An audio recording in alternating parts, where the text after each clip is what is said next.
بسم الله الحمد لله رب العالمين وأفضل الصلاة وأتم التسليم على سيد الأنبياء والمرسلين سيدنا وإمامنا محمد وعلى آله وأصحابه أجمعين ثم أما بعد.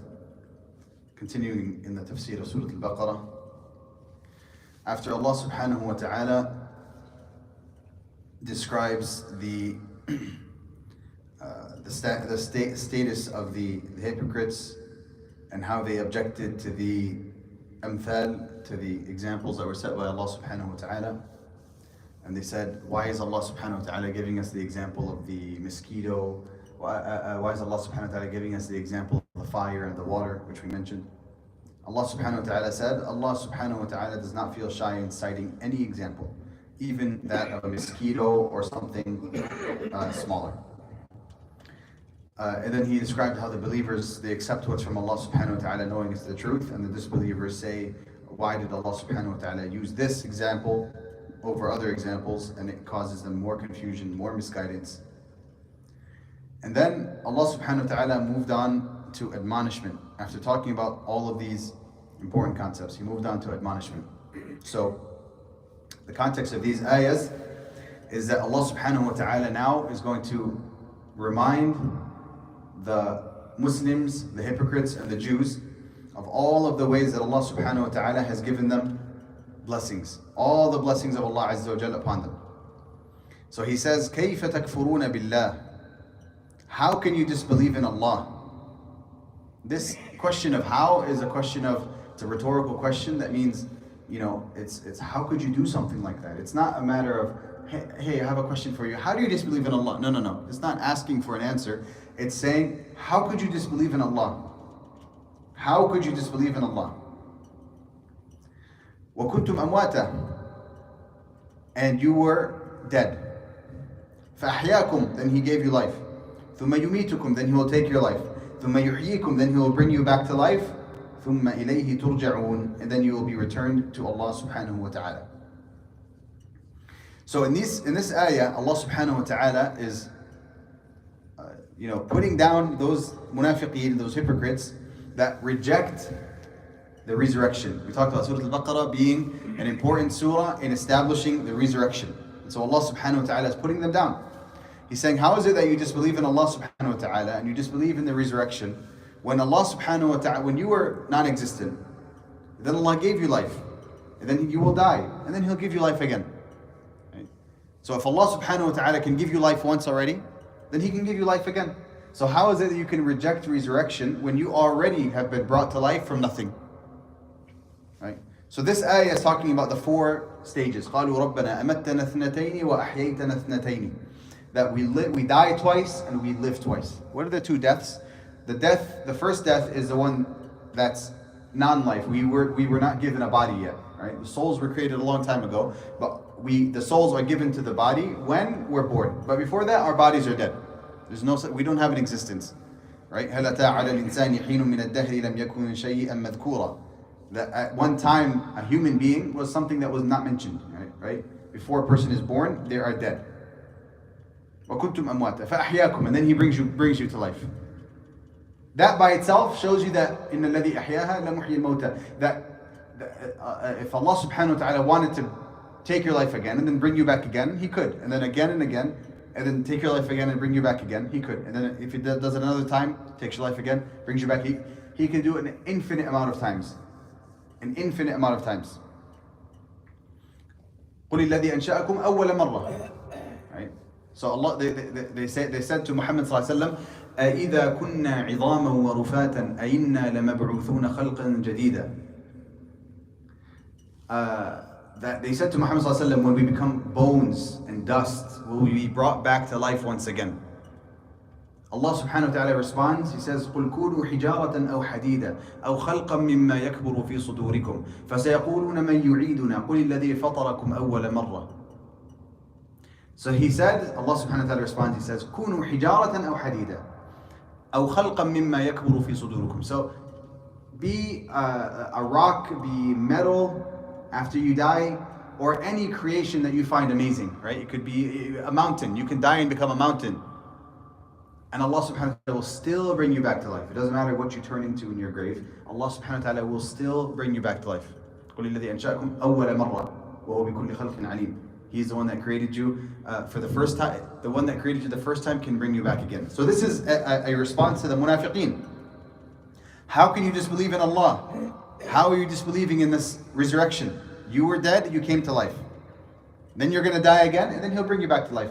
So you have a problem just with the last part. The first three parts were fine. Dead, alive, dead. And they rejected the last part, which is they're going to come back to life. So this is a direct answer to the munafiqeen. ثُمَّ إِلَيْهِ تُرْجَعُونَ. And when you come back to life that last time, you're going to be brought back to Allah subhanahu wa ta'ala. So beware, because you're disbelieving in Allah Azza wa Jal in those, you believed in the first three categories, the life, the death, the death, the life, the death, and now you're rejecting the last life, and beware, إِلَيْهِ تُرْجَعُونَ. You're going to be taken back to Allah Azza wa Jal. So Allah subhanahu wa ta'ala starts off this series of ayat by talking about how He gave life to the child of Adam. How He gave life to the child of Adam. And then He moves on to talk about the various blessings that He gave the child of Adam. He didn't just give us life and make us figure out our own situation. But He also gave us things in this world that would allow us to have successful lives. هو الذي خلق لكم ما في الأرض جميعا. He is the one that created for you. خلق لكم, for you, everything that's in this world. So everything that's in this world was created by Allah subhanahu wa ta'ala to serve the interests of mankind. To serve the interests of mankind. I mean, you can look up some of these science documentaries that talk about, if a bee didn't exist, how would that affect human beings? If ants didn't exist, how would that affect human beings? If mosquitoes didn't exist, how would that affect human beings? All of these things have been studied by scientists. The most random insect that you think is meaningless and worthless, how does it affect human life? You'll find that in all of those cases, it affects human life. A bee, if there's no bees, there's no oxygen. If there's no oxygen, there's no humans. If bees stopped existing, we would all die. Everything in this world is subservient to the human being existing. And so those people that, they don't want to eat meat because, it's not nice to the cows and this, Allah subhanahu wa ta'ala created that cow for you to eat. He created those sheep for you to eat. And then He created also pigs, not for you to eat, to test you, to see if you're going to follow the commandments of Allah Azza wa Jal. So even then, the pig was created for you, but as a test for you so that you can earn ajr, you can earn rewards. And say, I'm not going to eat from that one. I will eat from that one. I'm going to have the chicken, I'm not going to have the pork. I'm going to have the zabiha, I'm not going to have the non-zabiha. That's a test. So He created everything for you. At the end, everything in this dunya can be used by you, by the human being, to go to Jannah. Everything. Some of the things you're going to be used directly, and some of them you're going to use them by leaving them and avoiding them and abstaining from them, like pigs. But it also tells us that everything in this world is halal to use unless Allah tells you, don't use it. Because He says, هو الذي خلق لكم ما في الأرض جميعا. He created for you what's everything that's in the world. Everything that's in the world was created for you. So the dirt is pure. Grass is pure. Cows are pure. Sheep are pure. Anything that you can eat is pure. Everything that can that can be slaughtered is pure. And then He told you the things that were not allowed for you. So everything, the general rule is that everything is halal until Allah tells you that one thing is not halal, that one thing is not halal. So that's why Allah subhanahu wa ta'ala revealed in the Quran, قُلْ لَا أَجِدُ فِي مَا أُوحِيَ إِلَيَّ مُحَرَّمًا عَلَى طَاعِمٍ يَطْعَمُهُ. That the Messenger sallallahu alaihi wasallam says, say, O Muhammad sallallahu alaihi wasallam, Allah Azza wa Jalla tells Muhammad sallallahu alaihi wasallam, say that the things that have been told to me, that have been revealed to me, that are impermissible for a person to eat, illa, everything is halal.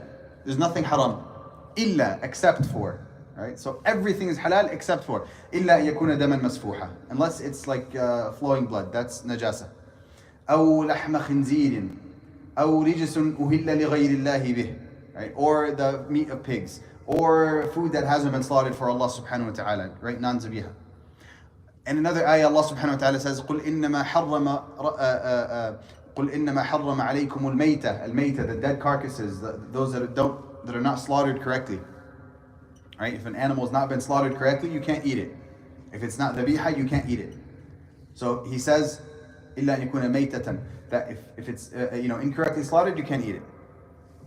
حرم ربي الميتة والدم ولحم الخنزير وما أهل لغير الله به, right? So the 4 categories. The mayta, the things that are not slaughtered correctly, the pigs, the things that were slaughtered for other than Allah subhanahu wa ta'ala, and the things that are continuously flowing in blood. So everything is halal except for those things that Allah has told us. And then you have, for example, all the drinks in the world are halal, except for one drink, alcohol, that's it. You want to drink guava juice, you drink guava juice. Orange juice, be my guest. Water, you want Sprite, you want 7-Up. Sprite, 7-Up, have tea, be my guest. Don't touch the alcohol. And that's the same what Allah subhanahu wa ta'ala did to Adam alayhi salam in al-Jannah. Right? فَكُلَا, we're just going to come to that story. فَكُلَا مِنْهَا حَيْثُ شِئْتُمْ رَغَدًا. Eat whatever it is you want. وَلَا تَقْرَبَ هَذِهِ الشَّجَرَةِ. But don't touch this one tree. Don't come close to this one tree. That's how Allah has given us even in this world. Eat everything you want. Eat grass if you want to eat grass. But don't go near pork. Don't go near food that hasn't been slaughtered correctly.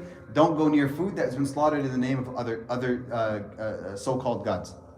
If you avoid those things, and you avoid the things that like the things that have canines, that's it. Eat anything else. So He created for you everything in this world.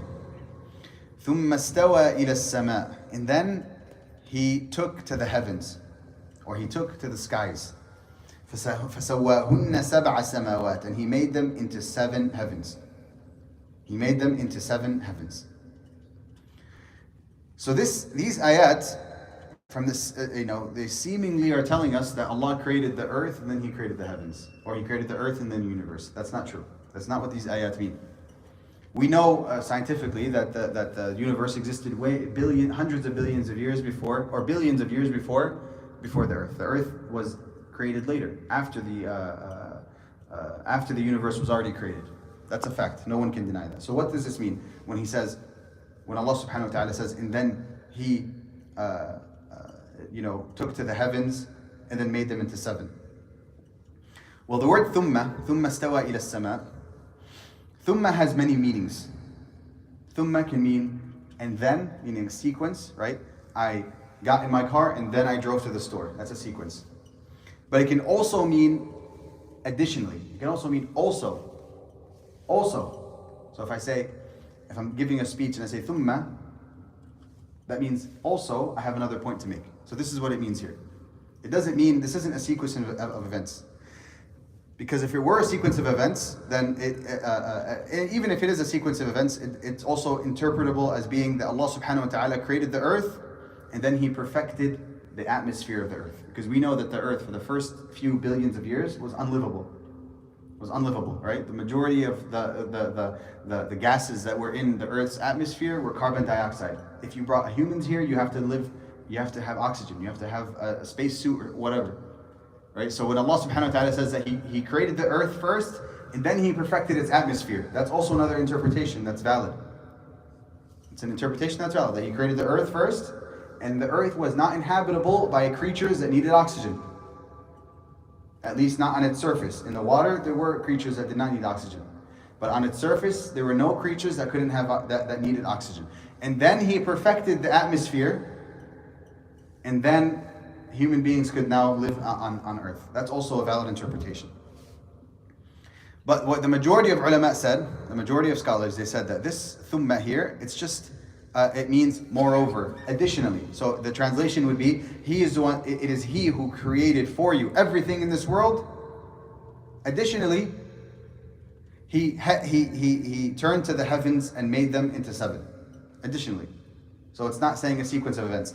How do we know that from the rest of the Quran? Are we just making stuff up? No, this is in the Quran as well. Allah subhanahu wa ta'ala says, قُلْ أَأَنْتُمْ أَشَدُّ خَلْقًا أَمِ السَّمَاء بَنَاهَا. Are you better than, are you stronger in creation than the sama, the skies? بَنَاهَا. He built it. رَفَعَ سَمْكَهَا فَسَوَّاهَا. He raised its ceiling, He made it have a strong atmosphere from the outside, and He perfected it from the inside. وَأَغْطَشَ لَيْلَهَا وَأَخْرَجَ ضُحَاهَا. And then He created night and day. وَالْأَرْضَ بَعْدَ ذَلِكَ دَحَاهَا. And the earth, after all of that, He made it livable. So you can see when you combine the Quran, you can see that this is the interpretation that most of the scholars have said, which is that this means that Allah subhanahu wa ta'ala is mentioning the earth first because that's where we live. Right? What's the point of saying, I created the heavens for you? We don't make use of the heavens. We don't make use of Mars. We don't make use of the planets outside of our galaxy. We don't make use of these planets. So Allah subhanahu wa ta'ala is mentioning what we make use of first. He created for you the earth. Also, don't forget that Allah subhanahu wa ta'ala also perfected the sky for you. And He perfected the atmosphere for you. And He created the 7 heavens. So that's what this ayah is referring to. That when Allah subhanahu wa ta'ala, He created the earth. And then another ayah He says, ثُمَّ اسْتَوَى إِلَى السَّمَاءِ وَهِيَ دُخَانٌ فَقَالَ لَهَا وَلِلْأَرْضِ ائْتِيَا طَوْعًا أَوْ كَرْهًا. So then after He created the earth, He turned His attention subhanahu wa ta'ala, He turned to the heavens, وَهِيَ دُخَانٌ. He turned to the atmosphere when it was smoke. What is this smoke that's referring to? As we said, we mentioned, the first few billion years of earth, there's no such thing as oxygen. The atmosphere was more resembling smoke. It had a lot of carbon dioxide, carbon monoxide, sulfur that was coming out from the volcanoes in the core of the earth. It was a smoky place. So this is actually, it's amazing to think about when you put these ayahs together, how Allah subhanahu wa ta'ala perfectly depicts what we discovered later on as being the scientific truth, which is that the earth was not created first. وَالْأَرْضَ بَعْدَ ذَلِكَ دَحَاهَا. That after the creation of the heavens, Allah created the earth. And then that the earth was unlivable, وَهِيَ دُخَانٌ. It was mere smoke. And then He perfected the atmosphere of the earth and made it livable. وَالْأَرْضَ بَعْدَ ذَلِكَ دَحَاهَا. That He made it livable for human beings, habitable for human beings. This is what Allah is referring to in these ayat. So He is the one that created for you everything in this world, and then turned to the heavens. And then we said, moreover, additionally, turned to the heavens and made them into 7 heavens. وَهُوَ بِكُلِّ شَيْءٍ عَلِيمٌ. And He is aware of all things. So here Allah subhanahu wa ta'ala is telling the child of Adam, not only did I create you, not only did I give you life after you were nothing, after you were non-existent, but also I gave you a world to live in. And I gave you all sorts of blessings in that world. And I created for you everything that's in that world. So how is it that everything is created, for us? There are creation of Allah subhanahu wa ta'ala that we never even saw. You think about the dinosaurs. Allah said that He created everything in this world for the human beings. How are the dinosaurs created for the human beings? Well, if you think about what we use dinosaurs for, we use dinosaurs today to ride our cars. They're called fossil fuels. All of these, these animals and these the bacteria and this vegetation that died billions of years ago, we use them until today, and we drive our cars with them. The fossil fuels that we extract from the earth come from dinosaurs and old mammals that died, and fish that died, and plants that died, and vegetation and bacteria that died in the earth, and it settled there for years, and it produces these fuels that we extract, we put in our cars, and we drive. So Allah subhanahu wa ta'ala created everything in this world for us. The gold that He put down in this world, for billions and billions of years, no one was touching that gold. No one was touching it. It was just a mineral that was in the mountainsides, or it was in underground. And then humans came along, and we decided we're going to start using gold as our currency. And so for those billions of years that Allah had gold in this world, gold and silver and all sorts of minerals and metals and so on, was all existing there for no reason, except to serve us when it was our time to be placed in this world. So Allah subhanahu wa ta'ala is mentioning here a number of blessings. He created you, brought you to life. He created for you everything that's in this world. And then the next thing that He says, وَإِذْ قَالَ رَبُّكَ لِلْمَلَائِكَةِ إِنِّي جَاعِلٌ فِي الْأَرْضِ خَلِيفَةً. Allah subhanahu wa ta'ala told the angels, meaning, remember, O Muhammad sallallahu alaihi wasallam, when Allah Azza wa Jal told the angels, إِنِّي جَاعِلٌ فِي الْأَرْضِ خَلِيفَةً, I will place on earth a khalifa, a successor, or a deputy. What is this deputy? The deputy is the human being, is Adam alayhi salam and his children. Adam alayhi salam and his children. We are, we have been tasked by Allah subhanahu wa ta'ala to maintain the earth as He has created it for us, and to maintain the commandments of Allah subhanahu wa ta'ala, and to exercise our authority and our intellect, which we've been given, over the other things that exist in this world, so that we can make this place more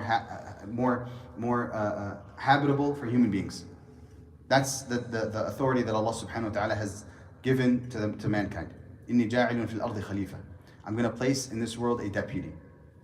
Allah subhanahu wa ta'ala placed us here in this dunya, and Khalifa also means a number of things. It means successor as well. Successor to what? To the creatures that came before us. There were animals and large animals that came before us, and we're the successors. We come next. Some said that it refers to the jinn. The jinn existed on earth before humanity. Fair enough. We came to succeed the jinn, to take over from the jinn. Right? We run this world. The jinn don't run this world. The jinn don't do anything. Right? We human beings, we're the ones that run this. We're the one that build the buildings. We're the one that build the gas stations, and we have the cars, and we have the houses. The jinn, they just live in small areas. They'll come into your house and live in your sink drain, and they'll stay there. We are the ones that were placed on this world so that we can take control of this world. That's what Allah subhanahu wa ta'ala says. إِنِّي جَاعِلٌ فِي الْأَرْضِ خَلِيفَةً. Khalifa has many different meanings. A khalifa is somebody that fulfills the rules when you're not there. That doesn't apply to Allah subhanahu wa ta'ala, because Allah Azza wa Jalla is always present in His knowledge with us. But we are to fulfill His rules while He is watching us. So we are to fulfill the rules of Allah Azza wa Jalla although He's watching us. And it also means a successor, right? We've been placed in this world after a number of different creations of Allah subhanahu wa ta'ala. The angels objected to Allah subhanahu wa ta'ala. قالوا أتجعل فيها من يفسد فيها. Will you place in this world, or will you create in the world, من يفسد فيها, those that spread corruption in the world, ويسفك الدماء, and they shed blood. So the angels of Allah subhanahu wa ta'ala objected to this statement from Allah subhanahu wa ta'ala. He said, how could you place on earth those that when you put them in the world, they're going to cause corruption, and they're going to cause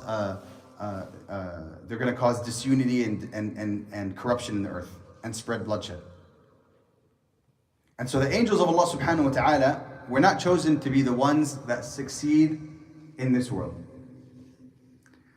Because human beings were chosen to succeed, then you'll see what Allah subhanahu wa ta'ala mentions next. So He says, وَنَحْنُ نُسَبِّحُ بِحَمْدِكَ وَنُقَدِّسُ لَكَ. So as if they're saying to Allah subhanahu wa ta'ala, we praise you, and we sanctify your name, and we mention your praise. Allah Azza wa Jalla says, I know what you do not know. إِنِّي أَعْلَمُ مَا لَا تَعْلَمُونَ. I know what you don't know. So the angels, of course, did not have knowledge of the ghaib. The angels don't have knowledge of the ghaib. Allah subhanahu wa ta'ala retained the hikmah, the wisdom behind creating Adam alayhi salam in this world for Himself, which was that He wanted to test the child of Adam. The angels couldn't understand that. The angels are predisposed to worshipping Allah subhanahu wa ta'ala only. They don't know anything about disobedience to Allah subhanahu wa ta'ala. They don't even have inhibitions to disobey Allah. They don't even have a feeling of desire that I want to do something that Allah doesn't want me to do. They are purely created by Allah subhanahu wa ta'ala. يُسَبِّحُونَ اللَّيْلَ وَالنَّهَارَ لَا يَفْتُرُونَ. That they praise Allah Azza wa Jalla day and night, and they never get tired. They just stand and praise Allah subhanahu wa ta'ala. يُسَبِّحُونَ بِحَمْدِ رَبِّهِمْ وَيَسْتَغْفِرُونَ لِلَّذِينَ آمَنُوا. That they praise Allah Azza wa Jalla, and they make istighfar. They ask Allah to forgive the believers. So the angels don't have any concept of disobedience to Allah subhanahu wa ta'ala. But what they do know is that on earth, what they've experienced is that the creatures that were on earth were causing corruption and disunity and causing bloodshed. Right? And so when Allah said, I'm going to replace them with something else, they said it's just going to follow in the same path. They're just going to cause corruption and create bloodshed. But Allah subhanahu wa ta'ala says, إِنِّي أَعْلَمُ مَا لَا تَعْلَمُونَ. I know things that you don't know. I know what you don't know. And then, because He placed Adam alayhi salam in this world, Allah subhanahu wa ta'ala did not leave Adam alayhi salam without knowledge. Right? In order to live and survive in this world, He had to provide Adam alayhi salam with knowledge of this world so that he can implement the things that he has to do to survive, let alone implement the commandments of Allah Azza wa Jalla. So He says, وَعَلَّمَ آدَمَ الْأَسْمَاءَ كُلَّهَا. And He taught Adam alayhi salam the names of all things. He demonstrated to the angels in very vivid form. He gave Adam alayhi salam knowledge for which only he had before, and none of the angels had. He taught him the names and properties and the qualities and the of all things that exist. whether they're inanimate or they're animate. The angels didn't have that type of awareness. Angels don't know the concept of hunger and thirst. Angels don't know what it means to have desires or passions. They don't know what it feels like to have bodily pain. They don't experience bodily pain because that's just not something that Allah tested them with. They don't experience intoxication, for example. So only Adam alayhi salam had the capacity to learn these things. The problem was in the angels, in their capacity to experience deficiencies, to experience things that were given to human beings that make them deficient, but also make them better than the angels, because the prophets of Allah are better than the angels. Adam alayhi salam was better than Jibreel alayhi salam, without a doubt. Adam alayhi salam was better than Jibreel alayhi salam. Jibreel alayhi salam has no feelings to disobey Allah. Adam has feelings to disobey Allah, but he rejects them. He says, no, I will obey Allah only. So who's better? The one that has no feeling to commit haram, or the one that has a feeling to commit haram, has every tool at his disposal to commit haram, and he says, no, I'm not going to do it. The second one is better because he is doing two actions. He is fulfilling the commandments and avoiding the prohibitions. Angels of Allah Azza wa Jalla, they only do commandments. There's no such thing as prohibitions to them. So only Adam alayhi salam had the capacity to learn these things that Allah was going to teach. And he was taught to know them. And so then, there's no indication in the Quran that he was taught in private. It could have been that Allah subhanahu wa ta'ala mentioned to him in front of all the angels, all of this knowledge. As a teaching experience of the angels as well, saying, listen, I not only do I know what you don't know, I'm going to teach Adam right in front of you. So learn what he knows. وَعَلَّمَ آدَمَ الْأَسْمَاءَ كُلَّهَا. He taught Adam the names of all things. And then he said to the angels, أَنْبِئُونِي بِأَسْمَاءِ هَؤُلَاءِ إِن كُنْتُمْ صَادِقِينَ. Tell me the names of what I just taught Adam alayhi salam if you're truthful. If you really think you know better for this world. You really think you know what's better for the earth? That I don't place Adam and his children there? Tell me the names. Tell me about the things that I just taught Adam alayhi salam. And they were impeded by their own pure nature, and they couldn't learn those things. Or it could be that Allah subhanahu wa ta'ala imparted this knowledge into Adam alayhi salam directly, without it being like in front of the angels and so on. So it could have been that Adam alayhi salam was taught these things as part of his nature, right? You don't have to teach a baby when it comes out of the mother's womb how to have milk, for example. You don't have to teach the baby how to do that. This is part of the knowledge that Allah had imparted into Adam alayhi salam. This is part of the fitrah that Allah has created human beings. When a child is born, it doesn't need to learn how to drink milk. It knows the concept of, if I touch something hot, it's going to burn me, and it won't touch the thing that's hot after it touches it the first time. The things that are part of the fitrah, you don't have to teach a duckling how to swim. Right? You don't have to teach a duckling how to swim. You don't need a formal education to learn these things. These are also part of the things that were taught to Adam alayhi salam. And the angels have no understanding of this. No understanding of it. What does it mean to be a baby angel? There's no such thing as a baby angel. There's no such thing as an angel that needs to suckle, to keep its sustenance and to keep its provision and to maintain its life form. So, Adam alayhi salam was taught the names of all things. ثُمَّ عَرَضَهُمْ عَلَى الْمَلَائِكَةِ. And then he stood before the angels, or Allah subhanahu wa ta'ala presented those things before the angels and said, tell me the names of those things if indeed you are truthful in your claims. قَالُوا سُبْحَانَكَ لَا عِلْمَ لَنَا إِلَّا مَا عَلَّمْتَنَا. They said, glorified is Allah subhanahu wa ta'ala. We only know what you have taught us. We only know what you have taught us. إِنَّكَ أَنْتَ الْعَلِيمُ الْحَكِيمُ. And you are the all-knowing, the all-wise. So after Allah subhanahu wa ta'ala taught Adam alayhi salam, he tells the angels, okay, now repeat to me what I've just taught Adam alayhi salam. And they said, I don't know. We only know what you've taught us. And you are the all-knowing, the all-wise.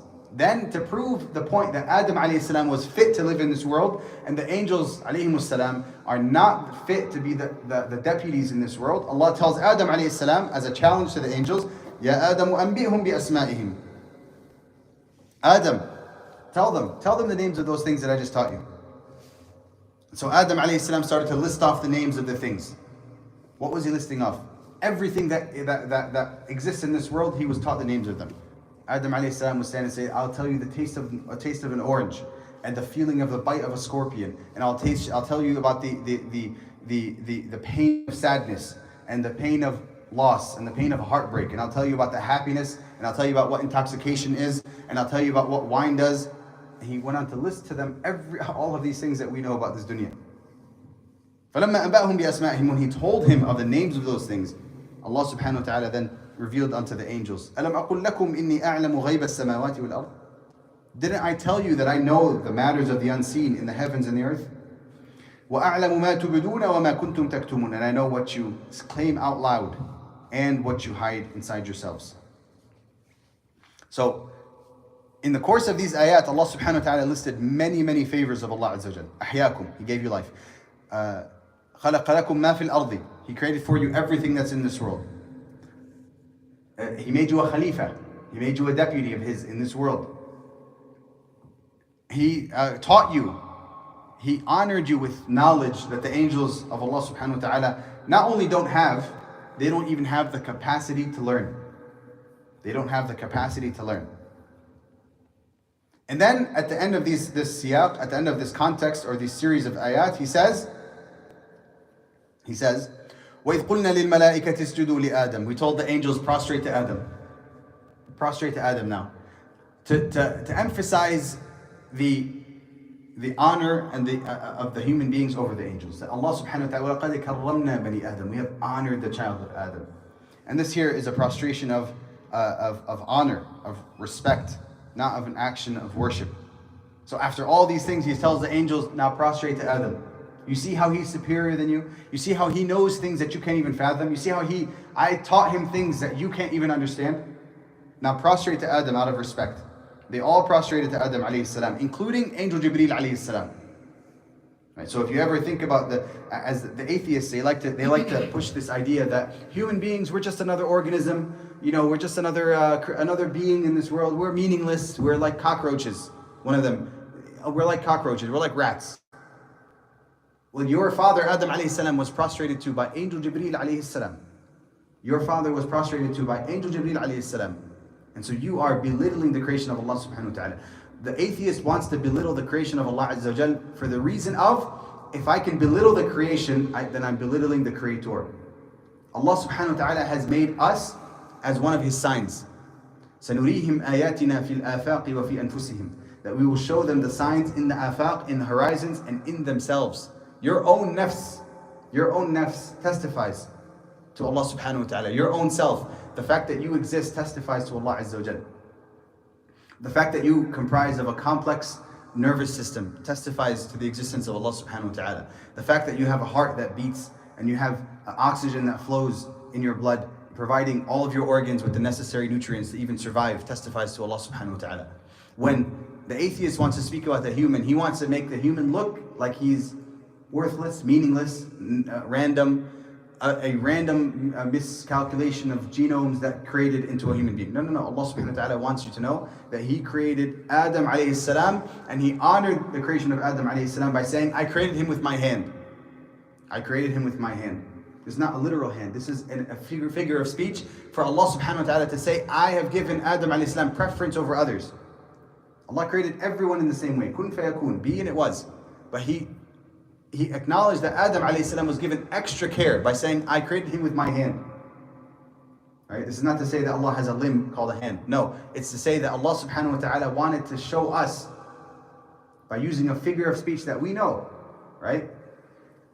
If somebody comes into this masjid and you say, or if somebody comes comes to your house and there's a table he marvels at the table, he likes the table. That's a nice table you have in your kitchen, mashallah. And you say, I built it with my own hand. It's more emphasized than saying, I built it. Yeah, I built that table. Versus saying, I built that table with my own two hands. Right? That's what Allah subhanahu wa ta'ala says. So it's a figure of speech to show that it was extra care and concern and work was put into this. Not that Allah subhanahu wa ta'ala, necessarily has to do more work for the creation of Adam, but He gave more care and concern to the child of Adam, with the evidence that He created everything in this world for the child of Adam. So the atheist comes and he says, well, the child, human beings are worthless, meaningless, random, nothing. There's no difference between a human and a rat and a cockroach and a sheep and a goat. So everybody become a vegan because your life has no more worth than the life of a deer or a sheep or a cow. And there's no Allah Azza wa Jal because why would there be? You're not special. Human beings are not special. But Allah subhanahu wa ta'ala uses the human being and the creation of the human being to say, you are special. Look what I've done for you. I've created you, created everything in this world for you. I made you the deputy in this world. I made the angels prostrate to your father alayhi salam. I gave you knowledge that no other creature can even hold. Right? You can't teach a sheep the concept of halal and haram. You can't teach a sheep the concept. You can barely teach a donkey the concept of pain. If you have pain, if you do this, then you're going to get hurt. Barely teach it. You can barely teach a donkey this concept. That's why when they call a human being a donkey, it's referring to them receiving multiple lessons on the same thing and not being able to understand it. That's how a donkey is. And then, when Adam alayhi salam disobeyed Allah subhanahu wa ta'ala, he forgave Adam alayhi salam. And he provided Adam alayhi salam with the words, the tawbah, the istighfar, that would allow Adam alayhi salam to even repent to Allah Azza wa Jal. So after all of that, we go back to the first ayah. كيف تكفرون بالله? How could you disbelieve in Allah? So remember that first question when you're reading everything that comes in the surah. Because after we talk about these ayats, how can you disbelieve in Allah? He created for you everything. He gave you life, created everything for you in this world. Told the angels that He would place you in this world as the deputy. He taught you everything you need to know about this world. Made the angels prostrate to you. Allowed you to live in Al-Jannah. And when you came down from Al-Jannah, He gave you the words that you needed to make istighfar and tawbah. And then sent down guidance to the children of Adam who didn't experience Al-Jannah, right? I'm going to send guidance to the rest of the children of Adam. And then He goes on to talk about, Ya Bani Israel, O children of Israel, remember my favors upon you. So after all of those ayat, He goes back to the children of Israel, talking to the munafiqeen first, the hypocrites, and the Muslims. Don't disbelieve in Allah, look what I've done for you. Resurrection is true. I created you in the first time, I can bring you back again. Look at all of these things I've given you in this world. And then He goes back after mentioning Adam alayhi salam. And Adam alayhi salam being mentioned here is a miracle for the Jews. The Jews should have looked at that and said, that's miraculous. How did you know about Adam? Who told you about all of these things about Adam alayhi salam? Muhammad sallallahu alayhi wa sallam could not read nor write. Nor is it known that he ever sat in the presence of a rabbi or a priest to learn the scripture of the Torah or the Injil. Never. He never learned any of these things. There's no evidence of any of that. Who told you Muhammad sallallahu alayhi wa sallam about Adam alayhi salam and he's being cast down from Al-Jannah? So Allah subhanahu wa ta'ala mentions Adam alayhi salam in that context, and then immediately afterwards says, oh children of Israel, time for you. Now is your time to hear your lesson. I mentioned to you Adam, that should be evidence to you, that should catch your attention. Say, wow, not only does he know about the creation of the heavens and the earth, but he also knows about Adam. Who told him that? Ya Bani Israel, remember those favors that I just gave upon you, that I bestowed upon you.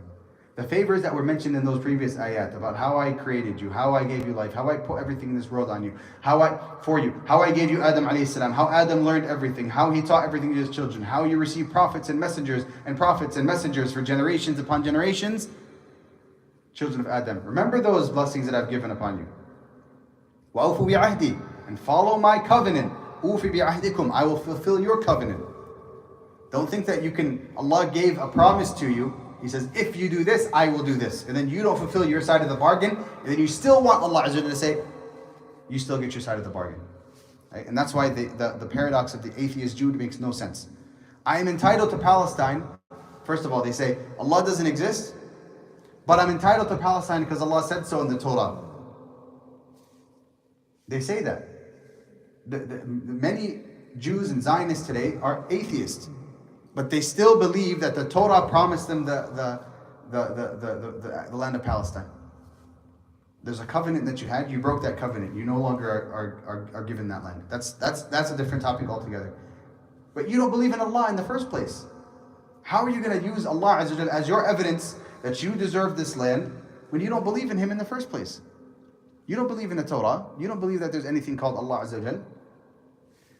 And so that's why when we come to these ayat, we'll see all of the infractions and the actions of disbelief and the actions of sinfulness that were committed and perpetrated by the children of Israel, because we have to understand those actions to understand why Allah subhanahu wa ta'ala, or we have to understand those actions to understand what's going on today. Because Allah Azza wa Jal talks to the children of Israel and He tells them, وَإِذْ قَتَلْتُمْ نَفْسًا فَادَّارَأْتُمْ فِيهَا. It's in this surah, we'll come to it.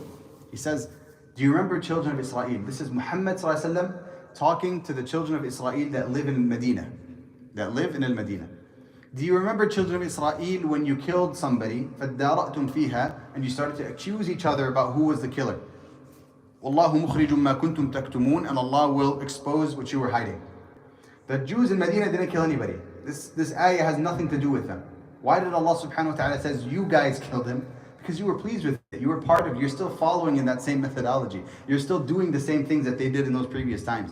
Don't think that when Allah subhanahu wa ta'ala reveals these ayat talking about the children of Israel to the Jews in al-Madinah, and He's referring to them as you guys did it, none of those Jews ever responded to Muhammad sallallahu alaihi wasallam and said, no, I didn't kill anybody.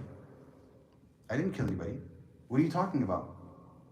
All of them looked at it and said, yeah, we did kill somebody. It could have happened 3,000 years prior to that, but it was something that they did.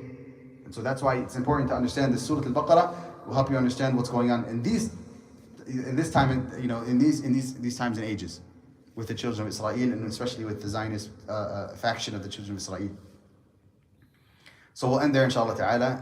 We'll read the ayat before we close. أعوذ بالله من الشيطان الرجيم. بسم الله الرحمن الرحيم. كيف تكفرون بالله وكنتم أمواتا فأحياكم ثم يميتكم ثم يحييكم ثم إليه ترجعون.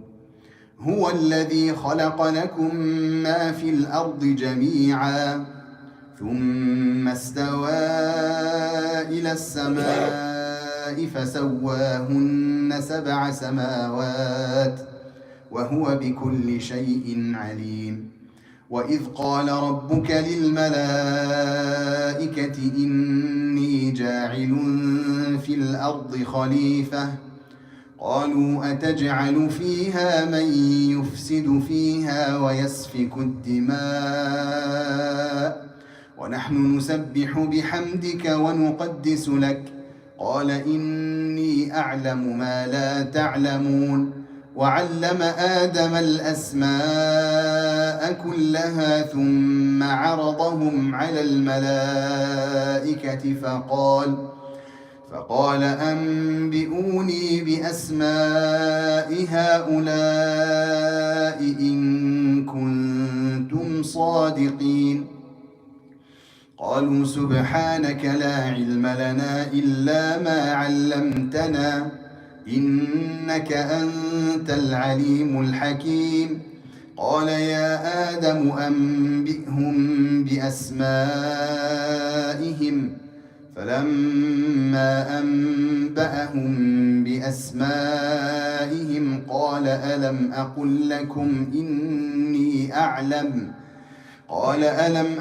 لكم إني أعلم غيب السماوات والأرض وأعلم ما تبدون وما كنتم تكتمون.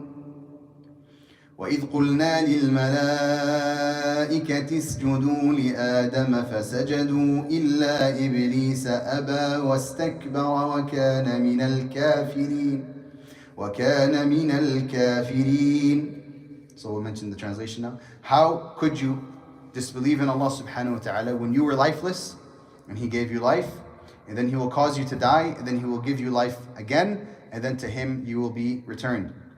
It is He who created for you all that the earth contains.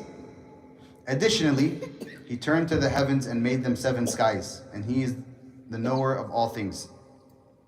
And remember when Allah said to the angels, when your Lord said to the angels, I will create a deputy on earth. They said, will you create there one who will spread disorder on earth and cause bloodshed, while we proclaim your purity along with your praise and sanctify your name. He said, certainly I know what you do not know. And he taught Adam all the names. And he presented them before the angels and said, tell me their names if you are correct. They said, to you belongs all purity. We have no knowledge except what you have given us. Surely you alone are the all-knowing and the all-wise. He said, O Adam, tell them the names of these things. When he told them their names, Allah said, did I not tell you that I know the secrets of the heavens and the earth? And I know what you disclose and what you conceal. And when we said to the angels, prostrate yourselves to Adam alayhi salam, and they prostrated themselves, except for Iblis, for he refused and became one of the kuffar, one of the infidels, the disbelievers. We ask Allah Jalla wa Ala to guide us to the straight path. Subhanakallah wa hamdika, nashhadu an la ilaha illa anta, nastaghfiruka wa natubu ilayk.